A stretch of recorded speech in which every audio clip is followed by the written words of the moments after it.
Hello दोस्तों, नमस्कार। हमारे यूट्यूब में आपका स्वागत है। आज मैं पथवारी माता की कहानी सुनाने जा रही हूँ। प्रेम से बोलिए पथवारी माता की जय। एक बार पथवारी माता पाल और विनायक जी में झगड़ा हो गया। सब आपस में स्वयं को अपना बड़ा बताने लग गए। इतने में एक ब्राह्मण का लड़का आया। पाल पथवारी गजानन जी ने उसे रोका और कहा, लड़का रुक जा और हमारा न्याय कर।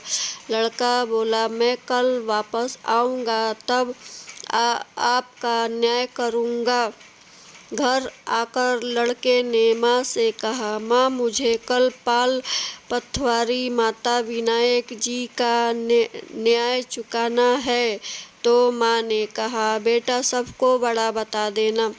दूसरे दिन लड़का वहाँ गया और बोला, पाल माता आप बड़ी हो, क्योंकि वक्त आता है और स्नान ध्यान करके शुद्ध होकर और आपकी सबकी रक्षा करती हैं।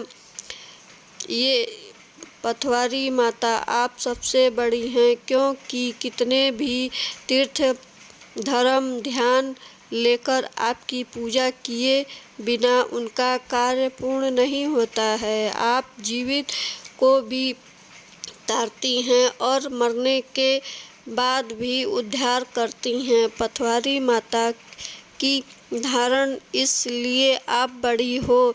अब विनायक जी से लड़का बोला, सबसे पहले शुभ काम में आपको ही माना जाता है। आपको ध्यान बिना कोई काम सिद्ध नहीं होता है, इसलिए आप बड़े हो। पाल माता पथवारी माता विनायक जी लड़के की चतुराई से प्रसन्न हो गए और बोले, लड़के तुम तो हम सबको ही बड़ा कर दिए, उससे सुख रहने का आशीर्वाद दिया, जी के दाने और अंगोछे में डाल दिया। लड़का सोचने लग गया, यह तो घाटे से का सौदा हो गया है। सारा दिन खराब कर न्याय और इतने में जो मिला।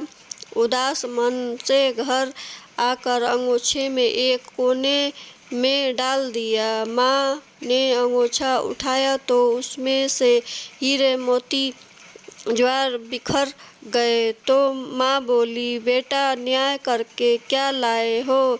लड़का ने बोला, माँ कोने में जो पड़ा है वो देख लो। माँ ने वहाँ गई देखने तो हीरे मोती का ढेर लगा हुआ है। हीरे मोती जगमगा रहे थे। माँ अत्यंत प्रसन्न हो गई। माँ बेटे को बुलाया और कहा, बेटा आज तो पाल माता पथवारी माता विनायक जी भगवान आज तो हमें प्रसन्न हुए हैं। माँ बेटे बहुत प्रसन्न हुए। हे भगवान, जैसे पाल माता पथवारी माता विनायक जी के लड़कों को दिए वैसे सबको देना। यह कहानी सुनने हुकारी भरने वाले को सुख समृद्धि धन धान्य देना।